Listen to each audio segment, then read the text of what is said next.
Welcome to Bookin' It. Today's episode will be the Stormlight Archive, Book 4, Rhythm of War.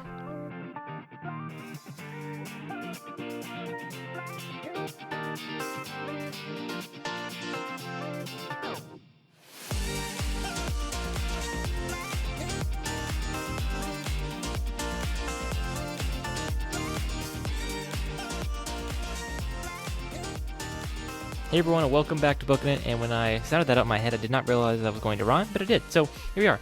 I'm, of course, your eloquent host, Cooper Cobbs, and joining me today is my good friend, Mr. Tanner Lewis. Howdy, folks. Well, we'll fess up at the beginning. This is the second time that we are recording this. We recorded 2 nights ago, and we did some things to try and make it easier for us after the recording, and ended up my audio was not recorded, and so on the platform we were using. So, but it's all my fault too. I gave you the wrong link. Well, it's all right. I copied the link to our recording studio, and I gave him the wrong link. I gave him the "Don't record me" link, not the "I need you recorded" link. Exactly. So, it's all right. I think looking back, it's probably the best of both worlds. I mean, it was a very rambly long conversation where Tanner and I were kind of catching up after he had been gone in Australia for almost a month, and I had been kind of as soon as he got back, left for my own week and a half long vacation with my family. So anyway, it was a fun conversation for us, but maybe not so fun for you guys trying to sift through everything that we said. So we were like, it'd be good to re-record this and have some more focused, narrow thoughts for you guys. Yeah, so anyway. Exactly. We have half a conversation, though, so if anybody wants to hear my half of that conversation, I could post it on Patreon. There's nothing stopping me. Do it. Honestly, yeah. I mean, all of the idioms, it's one-sided conversation for real, So anyway, you can kind of imagine what I say in between the gaps if you'd like, and it'll be fun that way. But you can pretend that you're having a one-on-one conversation with me. That's right. As you listen to it, that's another option. Just fill time. Yeah, it's actually very fun, acting exercise. I guess I don't know. Try to put yourself in my shoes and respond to Tanner. So you have to realize what I deal with all the time. Anyway, so we're not trying to recreate the conversation, but we're gonna try and talk about the same things. Hopefully, refine some ideas, and then hopefully in 2 days, Tanner and I are going to be in the same place recording a mega episode on the last book in this series, One in Truth, that came out in December, and it'll be really fun, epic recording that'll be the best we've ever done for sure, definitely. Oh, so it's going to be really this good. Is a warm-up conversation for that. So anyway, you done anything interesting or cool since the last time we talked, Anna, that we should know about, or should we just dive in? So I don't know. I work, guys. You work? I get sunburned. I wear red shirts so that you can't see how red my arms are, and I wish I was joking. Yeah, well, the good news is by the time I got back from my vacation, my bad sunburn I got on day 1 had already healed, so thankfully. But otherwise, you would have seen mine too. We saw How to Train Your Dragon, the live-action movie, last night. Oh, really? Yeah, my grandma was over because we hadn't seen her since we had gone on our vacation, and I was like, hey, what if we went and saw a late-night showing of How to Train Your Dragon? And so we made it happen. So yeah, it was pretty good. Was it good? Yeah, I think most people agree with what most people said. It's pretty faithful. It's pretty fun, but it's oh, that's good. The original movie, so Yeah, I was really worried. I've been holding off on watching it just because I don't know. Same reason I'm not going to go watch the live action Lilo and Stitch. Sure. Yeah, from what I've heard, it does sound like they messed Lilo and Stitch one up more than they did the How to Train Your Dragon one. That's what I heard. I just hadn't heard a whole lot about the How to Train Your Dragon because both came out at the same time. So whichever one is worse is going to get the most social media attention. Noise. Yeah, that's fair. Well, yeah, I mean, I think we had a good time with it. My family pretty much enjoyed it. They didn't, eradicate any of the messages or themes or, enjoyment really the first one. So, the soundtrack hit just as well. Yeah, they did. Was it good enough? It was good. Yeah, it's very good. Yeah. I don't. You can talk about what's the reason for a new movie. That's kind of but it exists, and so therefore it's okay. So anyway, okay. Well, with that that movie review out of the way, Rhythm of War. I don't know how we kind of started our conversation last time. Well, last time we started off with me not remembering anything about the stuff, and so we went down it. But this time, now that I've already had our previous conversation, I remember everything that happened. Well, good. Yeah. So that's the helpful part of this. Okay, well, I guess do you want to sum up then briefly, kind of what happens? We can talk about it. Don't ask me how it begins. That's the only bad. Okay. Well, I know it begins. Oh. It begins kind of with Kaladin going to get the mink from northern Alethkar. Oh, that's right. And then you see the big flying ship and stuff, and it's kind of intercut with Shallan trying to get into this group, the Sons of Honor, the Shatter Plains, and all that kind of stuff. So it's kind of like fast action, which I actually, when I first started listening to it, really, really enjoyed. I thought it was actually exciting because, and I talked about this last time. I'll go ahead and talk about it here.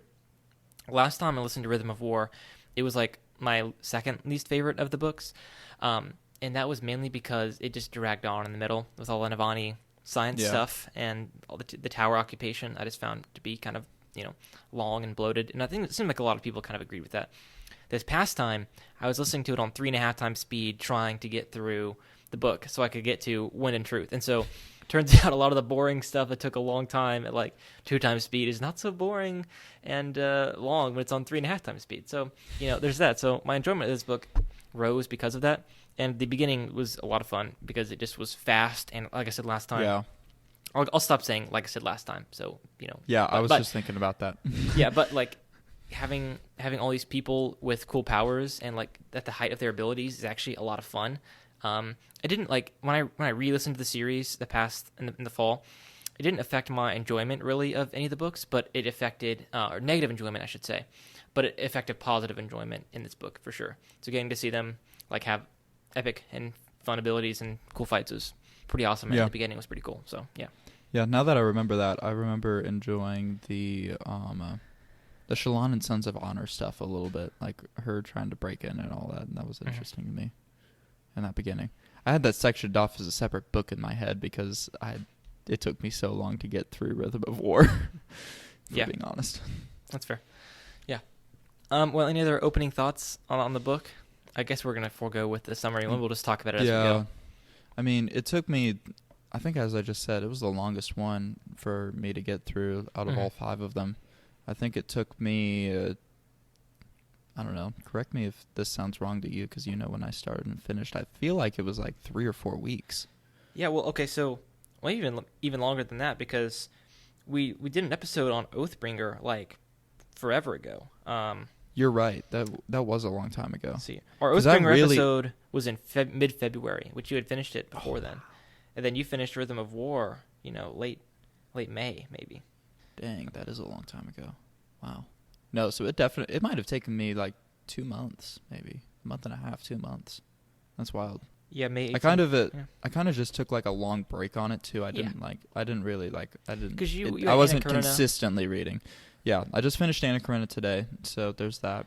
I was reading a lot of really long books at the same time is what the problem was. And so anytime I'd restart one, you kind of have to like keep your momentum on it and then go and try again on the next one. Well, I think it is fair to say, like, even still, the middle part of this book it does drag on. And the Navani stuff, it's like, okay, like, I don't know how, like, for me, all that kind of stuff just isn't why I read, period. But I get that for a lot of people, that's like Sanderson's main appeal is he has these super intricate, complex magic systems that can have all of this stuff happen, all the science stuff happen to them. Yeah. I like the world. I like understanding what's going on in the world.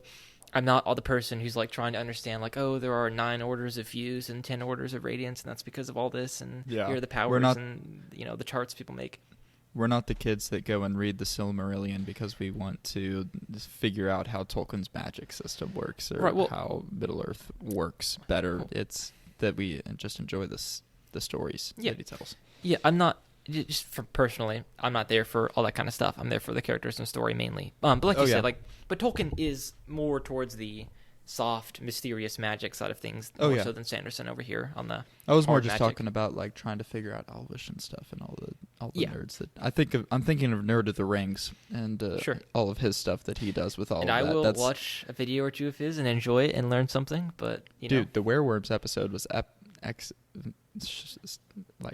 video that he posted the other day was really good actually. Cool. I really enjoyed it. Cool. I didn't even know that those existed. I had to go back and like reread some of my histories of Middle Earth to go and find it. That's all besides the point though. Yeah, but the point here though is the beginning is actually kind of cool because it is divorced from that because you get a lot of characters. It's intercut within the chapters, Exactly. It's not long. It's action packed, and which is you're not the whole book can't be that obviously, and it's a really good setup for Kaladin's relationship with his dad. And how it's just his whole arc, period. Yeah. Yeah. You're right. Now that I think about it that way, it's like he has a really, really good setup right there, a really good foundation, I think, for Kaladin's arc. Now, you can never convince me that Shallan has had an excellent foundation for any of her arcs. Okay. You can't convince me of that. Sure. I mean, to defend the book a little bit here, like plot-wise, that kind of section ends with Ela Sadius dying from poison.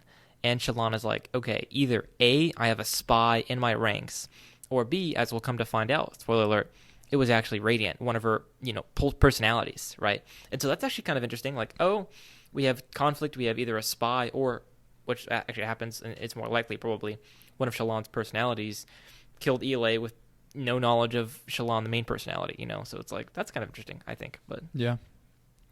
I mean, I'm not going to sit here and say that Shallan is like a better character or something than Kaladin, because I don't think that. Objectively, you can't say that. Yeah. I don't think. And we're guys, so, sorry. But if you're a girl and you like Shallan more, it's a girl. That's diversity. That's how, so true diversity. Is Navani your favorite character? You caught me. Are you interested in a second bondsmith that has zero difference in her powers? Well, I mean, okay, that's not a fair critique. Like, no, runners don't have difference or whatever. I know. I'm talking kind of just about like her. I don't know. She's non-unique in any way. Like, each Windrunner is unique in their personality, and she's just like, oh, I can be Dalinar 2.0. Really? That's what it felt like to me. Okay. Yeah. I do remember you texting me and being like, Navani bonded the sibling. Like, one more normal person that we used to have, no more. Yeah, exactly. Yeah, well, this is interesting. I just thought about this. We had a big conversation last time about Navani's storyline and her, like, merit and her, like, earning and, like, forcing the sibling to recognize her. But I was thinking about this, and this gets into, some spoilers for Wind and Truth with Adolin's arc. We kind of find out, like, you don't have to, being honorable and having merit in that way doesn't always lead to you becoming a Radiant, It's not a one-to-one correlation between, merit and being bonded. And we kind of see that with Relaine, too. Like, there's, and the sibling, like, there is some prejudice and annoying stuff going on with the character. So, it's not like you reach... the entire reason that Adolin and Shallan had to go over to the other side in the first place, Right, because they didn't have enough sprint to bond. Yeah. Yeah. Anyway, but that was in Rhythm of War, right? Yeah, it was. Yeah, that was in the second half of Rhythm of War. Yeah. Yeah, that was like they're kind of like after the beginning of their story. I got confused for a second. I guess the point here is like, okay, for Navani, having her merit recognized looks like being bonded by the sibling, and it seems like the only way she can go, like, I guess, is it, and then with Adolin's arc, it's like, well, it's not the only way a person can go. I don't know if Sanderson's trying to say, the easiest way is just to say, like, well, it looks different for different people. Like, Adolin, that's not his kind of thing. For Navani, that would have made sense for the fulfillment of her character. That's a fair point. But, it's an interesting comparison at the very least, I guess. So Yeah. Yeah, I remember us saying in our last conversation about the merit piece, it's just like there's a certain point at which you have to be humble enough to say that you're not all the way to where you want to be. Sure. But there also has to be a point that you want to be more. Mm-hmm. Right? Yeah. Well, there's and pursue that and recognize where you are. Right. Actually, well, in and reality, this is the Psalm 8 kind of thing. Humility is not having a low view of yourself per se, but it's having a proper view of yourself in hierarchy, right? So Psalm 8, you have made us a little lower than the heavenly beings. So the emphasis on the humility there is that humanity has a proper place within the cosmos. We are lower than heavenly beings, lower than God, but we are above the animals. And so that is its own kind of glory, and God is mindful of us. Like, who are we that you would do that? But what you are, So it's like this, humility is complex like that. Actually, fun remember, fun tangent. Go ahead. Oh, I was just going to say, there's a book by, I think it's Tim Keller. I remember the name of it. The Freedom of Self-Forgetfulness. Yes. Yep. That little 100 little pager. Yeah. I love that little book.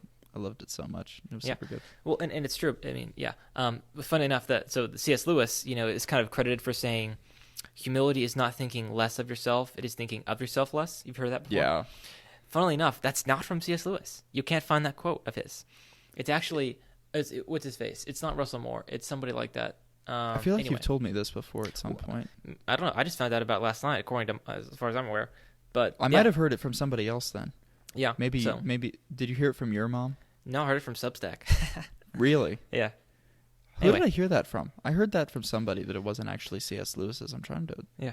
Yeah, so apparently it's not. But anyway, the point stands true. That, like... Yeah. Anyway, so you were correct. Like, Navani, going back to the idea of hierarchy, the whole point of her at the beginning of the book is that there is such a thing as being too humble, self-deprecating. She, in the book's logic and actually, has too low a view of herself in relation to these other people. Like, she's obviously smart and brilliant. And her arc is kind of her recognizing that.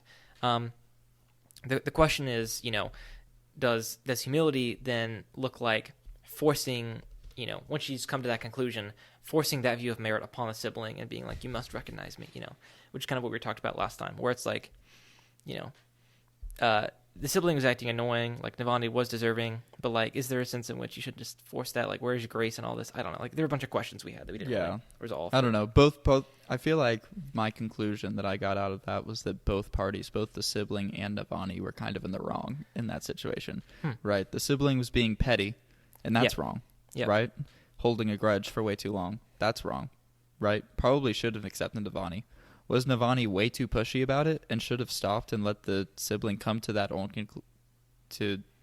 its own conclusion? It's not a her or him. Yeah, well, they would like us to say the regime would. Oh my gosh! The first time that he said that, I feel like it might have been in the beginning of Wind and Truth when Gav says it at one point. And he says there, and I'm like, there ain't no way he's doing this right now. Yeah. I mean, it's not like you can have, like, having something gender neutral, especially in a non-human context, it's like, it's not a big deal. But like, it's not a big deal. It's just it was funny to me. Sure. Is what it was. I was like, that is so funny that he decided that that's how he wanted to do that. You know, rather than just giving it, I don't know, always calling it the sibling, because that's what he did it for the longest time. Just avoiding pronoun usage. Yeah. Yeah, avoiding pronoun usage, and then he just kind of slipped at some point. It was just like, might as well just leave it. Yeah.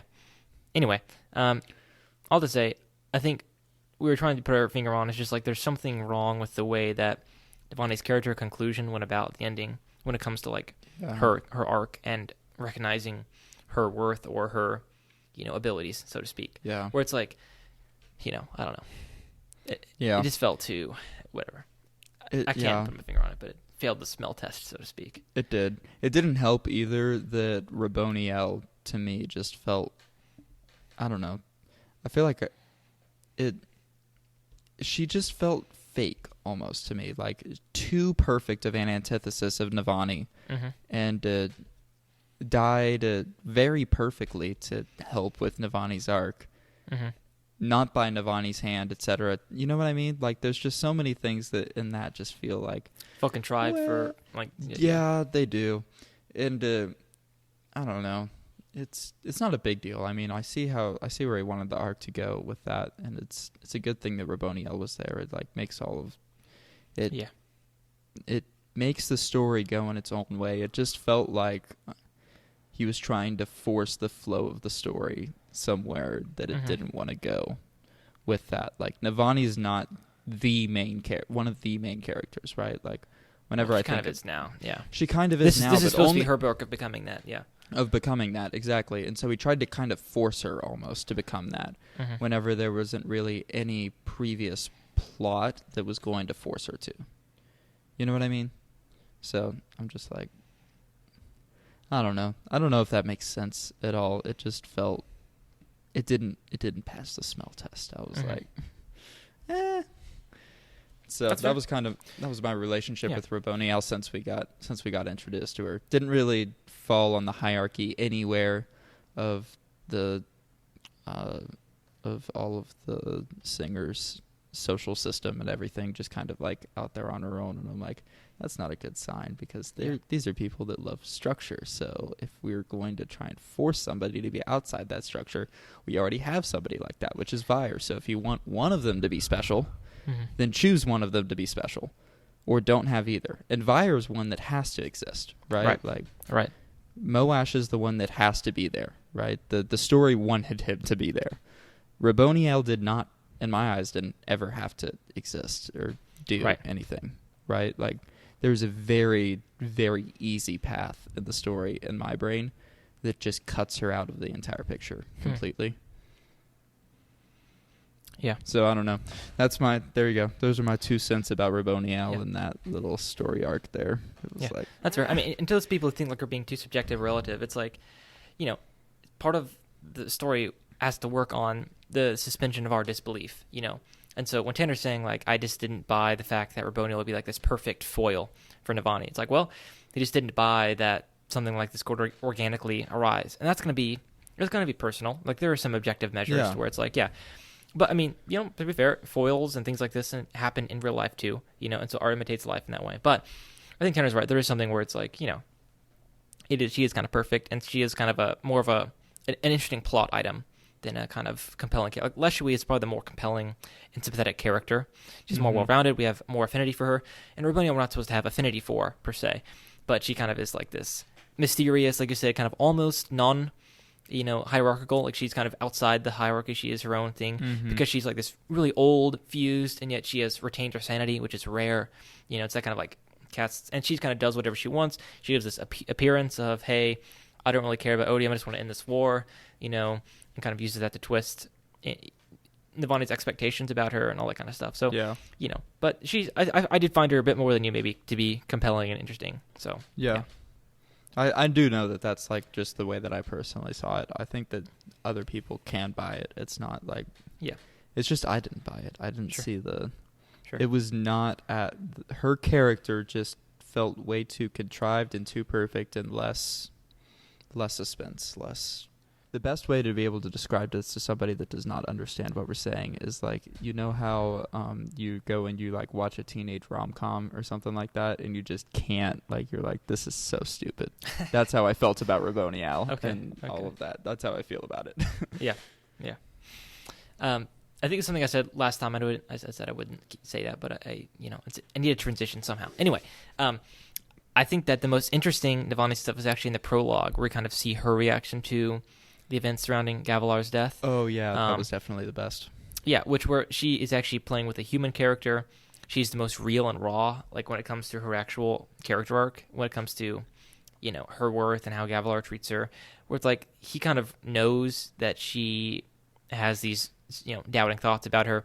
He probably disagrees with those objectively, but still knows that that's her weak spot, and so, like, torments her there, It's like, yeah, that hurts. And that actually is where I felt the most sympathetic for Navani, because we have this actual, like, just uber petty, person, and Navani's just at a, most down there. So yeah, I did find that interesting. I enjoyed going. Let us say, the more we get to see Gavilar's story completely, the more interested I become in his character. I saw online there's some fan casting where they put Sean Bean as Gavilar just so we can keep dying. It was so good. That's hilarious. Anyway, that's so funny. No, what was the big one with the Stormfather and this is When in Truth, I guess, because I think actually get Gavilar. I feel like that was. I'm just trying to get it straight. It's like the Stormfather has his weird plans where he's like trying to replace, I think, restart the Oath Pact or something, and he wants Gavilar to be the new Herald or something, but then ends up not working out like that. So exactly. I think in this one we find out it was something different. The weird than that. Sphere or something like that. Oh, like you're where right. We have these right. different because lights that's the that set up the anti-light, conflict. because that leads to the Rhythm of War. Yeah. Which, by the way, is a pretty sick way to call. Like, I don't know. I like the name. Yeah. Rhythm of War. Maybe I don't like all of the science that it took for us to get to the place where I could call it sick. But I still do think that every time I hear it, I'm like, especially like in Wind and Truth, whenever they start talking about it regularly, and they're like, I can hear the Rhythm of War. I'm like, yes, that's a cool name. Yeah, I mean, it's cool. Like, it is. Sanderson's very good at that. Yeah, I know. He definitely succeeded with that name. I do think that all of, as we said earlier, I feel like all of the science stuff takes way too long. But I did enjoy once we got to the end, like all of the interesting stuff that we got to see with like anti-light and light affecting and all of our fancy dude weapons that can kill things, sprint even. Eventually we'll see. So just crazy stuff like that. Interesting. Okay. Yeah. Anything else in the Navani Tower storyline before we move on to other characters and arcs? I don't know. Kaladin had some pretty sick moments there in the tower. Yeah, he did. Let's be honest. He did. The person when I watched like a summary of the book after having read it 6 months ago for this, the guy kept commenting on the fact that like Kaladin was like sleeping the whole time. I don't remember if that was actually the case, but he's kind of like, because the whole plot is when they attack the tower, they like manipulate the sibling to where some kind of defense mechanism goes off and all the Radiants like fall asleep except for Lift and Kaladin. Yeah. But Kaladin's like, banged up and his energy levels are low and all that kind of stuff, and so he's like sleeping a lot. I don't know. But you said Kaladin some cool stuff. Talk about that. First of all, we get to see David speak at a certain point, which is pretty sick. Let me just say, y'all can all jump on me after this point. I don't remember all the names of people from Bridge 4 anymore. There's too many characters in here. Yeah. Wait, we haven't said the stat in this one. There's a stat. Let's find it. How many people were there? Me and Cooper were talking about this the other day. There were like, in the Wheel of Time, there were 2,700 characters that were named in the Wheel of Time. But in the Stormlight archive, up until this point, like up until Wind and Truth, rather, there have been over 2,000 named characters with 54 point of views. That's a lot. Which is crazy. That's a lot. 54 point of views in 5 books. The guy he was doing a summary. He's dyslexic, and so every time he'd like have to read a new name, he'd like Curtis Sanderson. Like, come on, man! Like, why the heck are you naming these characters this? It's like. I know, it's crazy. I agree. I think some of the side characters' names are kind of jarring, but like the main characters like Leshwi, Raboniel, Eshonai for the Parshendi are all pretty cool. Like, Kaladin and Dalinar are all pretty cool names and stuff. So, yeah. Leshwi's is great because it's flowing. Like, exactly. The name feels flowing. And it's very connotative. Yeah. Exactly. You can just feel kind of the robes billowing in the sky. Yeah. Exactly. You can feel it in the name. It's super cool. That's why I love hers. It's like, yes. Yeah. That's some really good naming right there. Yeah. I mean, I really enjoyed kind of Kaladin and Leshwi's dynamic too at the beginning and throughout the story of like there's some honor, and I think even more so than Eshonai's backstory, which we can get to later. Like Leshwi's responsible for kind of establishing the sympatheticness of the Parshendi and how not all of them. I shouldn't call them the Parshendi, the Fused, the singers, I think the same guy did the summary. He said like, I feel like at the end of this book, I'm supposed to like have all this much more respect and knowledge for the singer culture. I don't know if I really got all of that. I don't really care. I got that out of Wind and Truth. Yeah, arguably, definitely. I really did. More so than I got out of this book, but we could talk about that. We'll talk about that. Yeah. Anyhow, but like Leshwi's responsible for me appreciating singer culture and realizing, they too can act human, in the kind of moral sense of the word, of honor and things like that, which is very speciesist of me, I guess. But I'm talking about real life and not fantasy. So anyway. Exactly. Yeah. Back to Kaladin though. All the dad stuff.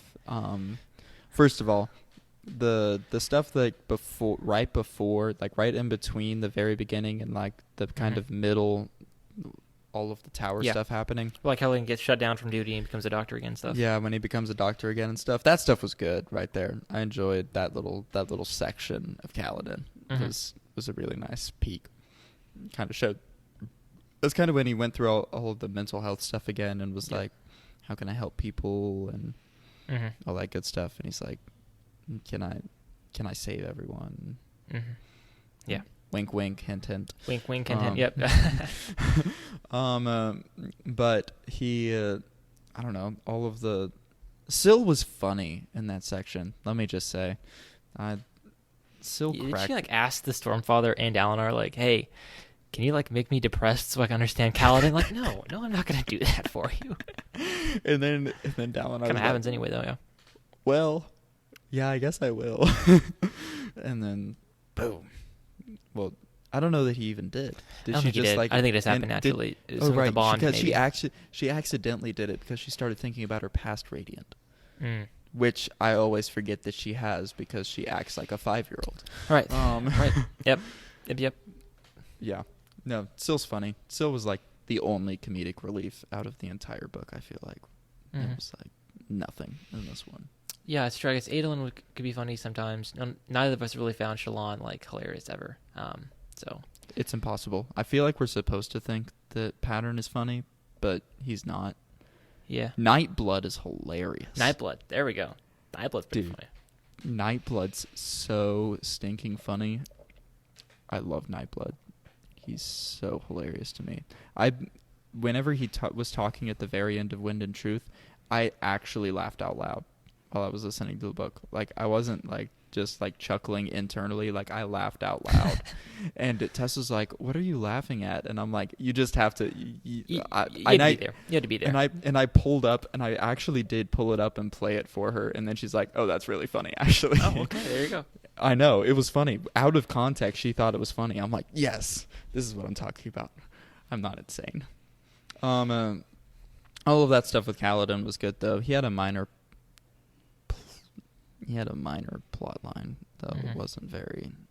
I mean, he didn't get to do his... He was, after the beginning, he was, in the tower, so technical stuff. Yeah. I mean, I think, for me, the reason I really like this book this time around, despite all the negative things I've said about it, maybe so far, which are more interesting to talk about, but, like, we still have, a lot of love for this book. But we're kind of the character arcs, and so his, arc with Taft and the ending, and him saying the fourth oath, all that kind of stuff, And I'll say this again. The first time I read the book, I was really underwhelmed because, Oathbringer and Words of Radiance had these massive Sanderlanches, as they're called, the ending climax and battle, And so when Rhythm of War, with the climax was happening, I was like, oh, this is the climax? Like, what? I thought it was underwhelming. Yeah. But this time around, expecting that, I was able to enjoy it a lot more because, I this time I was actually overwhelmed because, not overwhelmed, but like, I thought it was actually bigger than I remembered it being because I had set my expectations accordingly. But then also the character stuff was all really good. So, yeah. Anyway, so maybe you're right. Yeah. Like, he had less things to do, but I think his arc was still impactful. Yeah. And then, let's think about this. What other characters were there? There was Dalinar and, what's her name?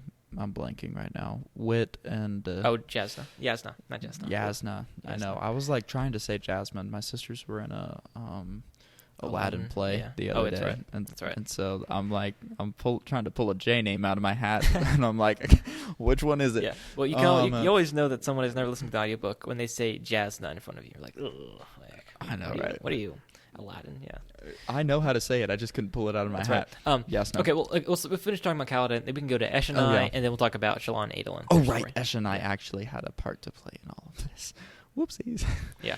There was a YouTube video where Sanderson was, like, ranking, tier listing his books in like, order of hardest to write versus easiest to write. He said Rhythm of War was the hardest because of the flashback sequences, because they were just, people kind of agree, less interesting than the previous ones, and like don't really give us that much new that we didn't already kind of fill in, I know, right? Like, didn't we already have like a ton of POVs from this character in that time frame?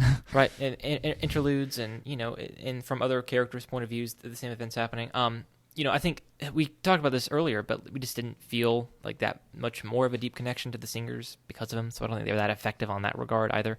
Yeah. I think we both agree the ending with Venli was pretty good, with the Stormfather and her getting to see the world and all that kind of stuff, and her being redeemed after the events of Words of Radiance is pretty good.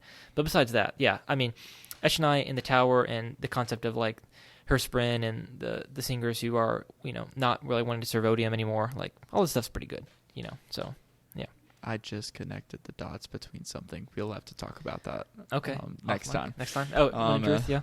Yeah. Okay. I just that scene connects to Wind and Truth, and Wind and Truth's final scene. Okay. Almost to the epilogue, which terrified me. But yes. we can wait to that. Yeah, Kaladin Taft, anything to say? Oh, Eshonai got. I don't think I have anything else to say about Eshonai. We learned that Lift was cooler than we originally thought. Lift has some pretty cool scenes. Yeah, I again, some people find her funny. I don't know. Like, she's pretty cool, but I don't know if I find her all that I feel like she's selectively funny. Sure. Like you can choose if she want. You can choose if she's funny in it's that also moment like to he tries to ham up like she's kind of growing up and so is like lewd intentionally to like gain praise of those older, and it's like just kind of like off-putting and gross sometimes, like, so yeah, exactly. When was the chicken scene with that was in this one. Yeah. Was that one in this one? I think that carried over maybe into the next one, but yeah. Speaking of, all of the connection with everything and like all of the breaths and stuff were just Cosmere connections, Cosmere connections, peak. I don't know. There was something about me that just loved Warbreaker, and so anytime that they use the magic system from Warbreaker, I'm like, yes. It's just epic. I really loved all the breath stuff from Warbreaker. Okay, well, I mean, anything else to say about Kaladin? I mean, his ending, pretty good. Sad, very good. good. But get more power. Yeah, more power. Yes. Ultimate power. Yes. When I am grown, I will become a tank and I will smash the single armies. Yes. I don't know. Exactly. Anyway, no. Yeah.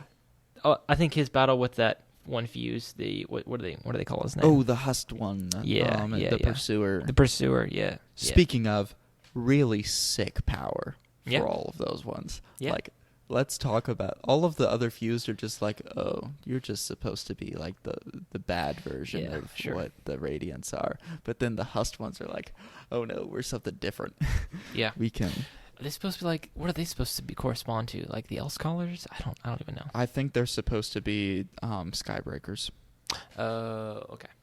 That makes sense. Just think about Division and all of that kind of stuff with Skybreakers, and then you already lost me, but yeah, okay. Do you remember Division? Like, yeah, kind of. This is the thing. Like, they're gradients of people. You're even farther down the line of like, no, you just read it recently too. Like, I'm sure I would be on page if I just read well, part of that is I read the appendix. I go back to the appendix whenever they say one of the things or whatever. Yeah, the Ars Arcanum or whatever. That way, I can go back and figure out what that was, because I totally did not remember what Division was. Like, I had to remind myself that Skybreakers were inherently different than Windrunners or whatever. Windrunners, yeah. Okay. Well, okay. Let's talk about Shalon Adolin, their story.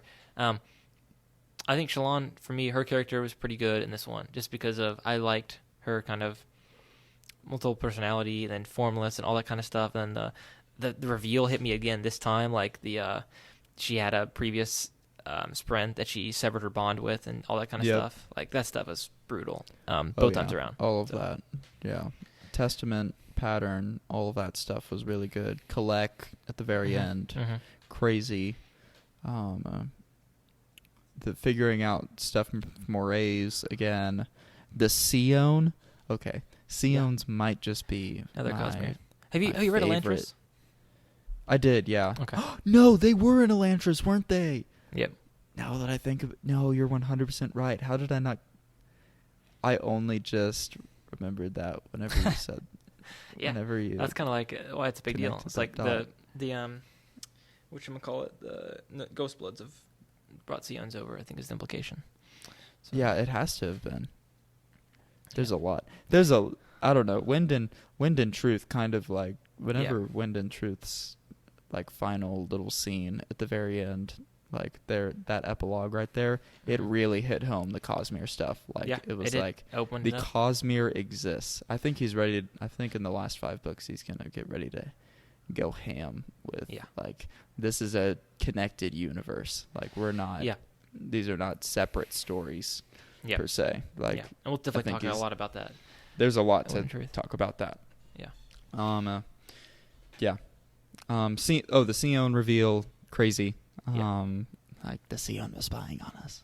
Yep. All the collect stuff. The Adolin stuff kind of carries over into Wind and Truth, but him and Maya, very good. Yep. The trial stuff, where I think my favorite part of the book is definitely where Maya like yells out, they try to bring her up as evidence against, joining the Radiants again. And she says, you can't have my pain. You can't use me, because it was a choice. We made a choice together. And that's, which was expounded upon in Wind and Truth. Yeah. Which was a huge reveal at the time. I forgot how huge of a reveal that was. Because we were kind of conditioned with Alanar's visions to think this was this horrible, and history, the Recreants, this horrible tragedy. They just stopped fighting. Why is it this big mystery?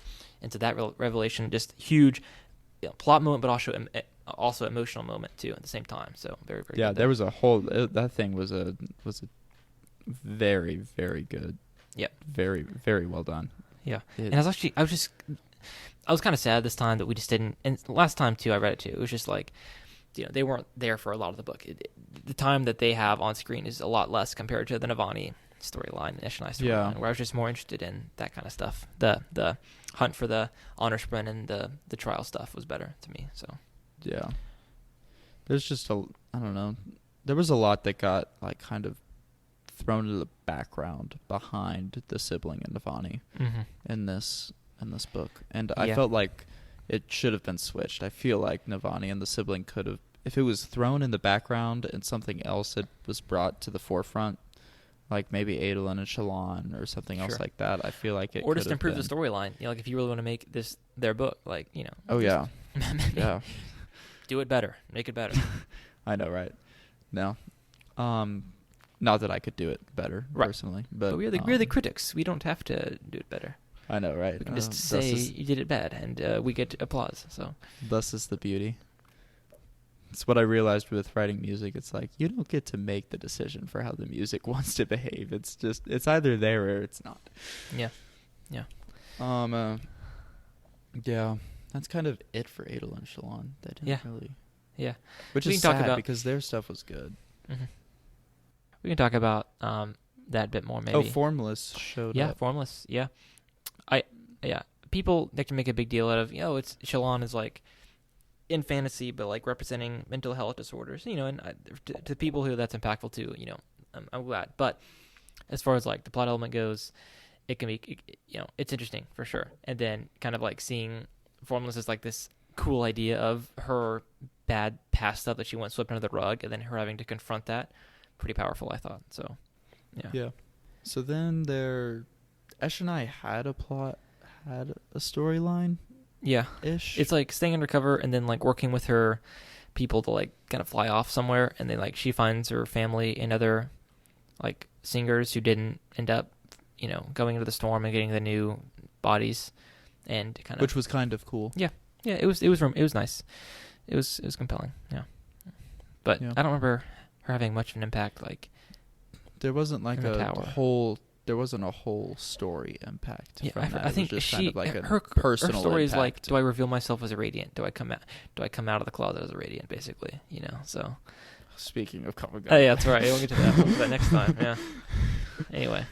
Oh man, so much revealing that it's like you can get around thinking like knowing that he's a Mormon for like the first 3 books, and then it's just kind of like it's not even that. Well, it's like he's a liberal Mormon too. Like most Mormons are conservative and hardline on these issues, and then there's just a lot. Yeah, there's a lot. That's right. Yeah, then he like starts promoting the fact that you can have multiple wives, and you're like, what the heck? And no, I'm kidding. That was Robert Jordan, who was not a Mormon. So anyway, which speaking of was just so funny to me. I was like, I don't know. We already talked about that. That was hilarious. That was so funny. So out of pocket. Yeah. It really just leaves epilogue and there was somebody else. Yeah, Dalinar Taravangian. Oh no, there was the final scene, which was crazy. Like there's like the whole story up until there's like the whole story, and then Navani and sibling like, oh, we're bonded, Rabboni out, and like that's supposed to be climax. Yeah. I don't think that's the climax of this story. I think the climax is when Taravangian stabbed Nightblood straight up into Braze and disconnected him from the power of Odium and ascended to godhood. Yeah. Word for word. That's right. Ascended What to an godhood. epic line in the audiobook. Yeah. I already told Cooper the other day, but like I did a double take whenever that happened in the audiobook. and he ascended to godhood. And I was like doing something in the kitchen at the time. And I'm like, hold. I was like doing something in our Airbnb or something. And I'm like, hold up. Wait a second. And so I'm going back and rewinding for a second to the beginning of that little section where they're all there. And then I'm like listening back through again. And I'm like, and he slid it up and he felt a vacancy and then he filled it and then it's done. And I'm like, wow, that was crazy. Just wild. And all of that. And then the epilogue follows immediately after, I do another double take when Wit walks into the room and it repeats, and I'm like, oh my gosh, why did it repeat? And so I go back all the way, and then I'm like, there is no way that this just happened in the story. Like, I'm freaking out right now. Yeah. It was a hotly discussed thing for a long time, you know. So, I'm sure. Yeah. I can see it. I jumped on the train very late in Arc 1, but arguably not even on the train at that point. I'm all the way on the train for Arc 2 now. Yeah. But like that was crazy. There was so much going on in that little section. So much. Like talking about, another thing, like Wit's talking about breaths. He's keeping track of all of his minutes and stuff, and he's adding everything, and he's like, and he takes stock of it as he walks in. He's telling his little sprint, I guess. He had bonded, right? Or yeah, he does have a sprint, yeah. Because he can selectively choose a sprint and then release the bond at any time without repercussions. Right. Because he has something that I'm not quite sure I know much about because I didn't read Dawn Shard. Right. Which I should probably go do because that feels very important. A lot more important than I thought it was. But I don't know. Oh, well. Maybe it's not. Maybe it's not important. I don't know. It feels important. It's like separate. They didn't go over that in this book, though. We didn't see any of that here. No. Yeah. It's also kind of in Somewhat Man, too. But, yeah. Really? Mm-hmm. Interesting. Because of things that happen when in truth. Yeah. Interesting. Yeah. Okay. Lots of interesting stuff there. Well, anything we should, I don't know, we've done a lot of gesturing at When in Truth. Anything you need to, set up for a conversation? Or just kind of wrap up here, dive into that? Well, I don't know. There's a philosophical question that we're going to get to talk about next time. True. That I'm really excited about. I am too. Because I finished Anna Karenina today. And whenever Say it right. It's Anna Karenina. Come on. Shh. Whenever I finished it, the last chapter just lined up so perfectly with the philosophical question I feel like I was asked in Wind and Truth, that I'm just like, oh wow, there's no way this could have been lined up. Right. The ball has been teed. Can I connect? Right. Can it be as good as I want it to be? Right. So we'll see. You guys be the judge. I'm really excited. Yeah, I am too. It's going to be, hopefully we'll put in some work so that it'll be worth it for you guys to listen to. We're really excited about it. It'll be fun either way. So, yeah, the quotes will be pulled up on my screen before it happens, before it starts. That's how prepared I want to be. That's a very low bar. Yeah. Real quick. Gosh. Real Duck. How would you put this book in the order of, books from Stormlight? Last. Okay. Personally. Yeah. I didn't feel like I was asked any philosophical questions that I'd expect from these books now. Sure. That's fair. I liked it a lot, actually, reading it. So, I don't know. I don't know where I'd put it. My Goodreads review, I was like, might be one of my favorites now, but we'll see when I read it again. So I kind of laid out why it definitely, I thought it was better than the first time I read it. But yeah, we'll see. Yeah. I still feel like it goes Way of Kings, Oathbringer, Words of Radiance. Then Rhythm of War. Well, Rhythm of War's, it goes, I'm sorry. Oh, Wind and Truth, yeah. Wind and Truth starts, well, there's Way of King. Well, okay, don't put Wind and Truth in there yet. Okay, because we'll talk about it next time. Yeah. You're right. This is why I can't do that. So that's the actual order. Okay. The first one before I second guessed myself, which is Way of Kings, then Oathbringer, then Words of Radiance, then Rhythm of War. Okay. Is my ranking. Cool. That's true. And that has corresponded to your our conversations with philosophy. So you said that both Wave Kings and Oathbringer had the kind of philosophy you're looking for, whereas Words of Radiance... Not that I'm looking for. Like, they ask interesting questions, and the story corresponds to the interesting questions that we are being asked subconsciously. And so does the story... Like, can the story continue to line up with the philosophical questions that we're being subconsciously asked? That's the question. Because Wit is constantly asking us, very bluntly, about some things that I don't think the books are actually, like, the point of, you know? Yeah. Like, I feel like there are a lot of other things that are underneath that are really tying the... I don't know. I feel like those points are the ones that are getting me through the series. Yeah. Right? Like, I'm not as tied to the storyline itself as I am... Well, I'm very invested in the storyline now. You can't... It's the same reason I can't stop reading the stinking Keeper of the Lost City books, Cooper. Because I'm 12 books in, and I can't stop. Investment, sunk cost. You can't stop when you're 12 books in. Something has to finish. I probably could now. I'm divorced enough from it. I'm not as, like, mentally invested in that story. But I'm mentally invested in this one right now. Yeah. I think that as I was saying, though, I think that the philosophical underpinnings are the things that, like, keep me invested in these books. Because I'm constantly asking myself, are the characters going to live up to the morality and to the questions and standards that they put up for themselves, or are they going to make a different decision? Yep. And what decision would I make in that situation? That's what's so interesting about this to me, is it's more than just like a fantasy or a movie that I'm watching for entertainment. It's like it has something else underneath it that's a lot more That's good. redemptive. That's what good stories do. I know. But this one wasn't that, which is why it's at the bottom. That's fair. Okay. Well, with that, we'll close and we'll do some donor shout-outs. So thank you to those who support us over at patreon.com/bookinit. $5 or more gets you a shout-out. So thank you to Nana, Dan Papiamuela. Thank you. Keenan, Will, and Mrs. Jenny, my mom. Thank y'all. So anyway, super glad you guys checked it out and listened. And then we will be back next time with an episode on One and Truth, which will be really, really fun. So until then, keep on booking it.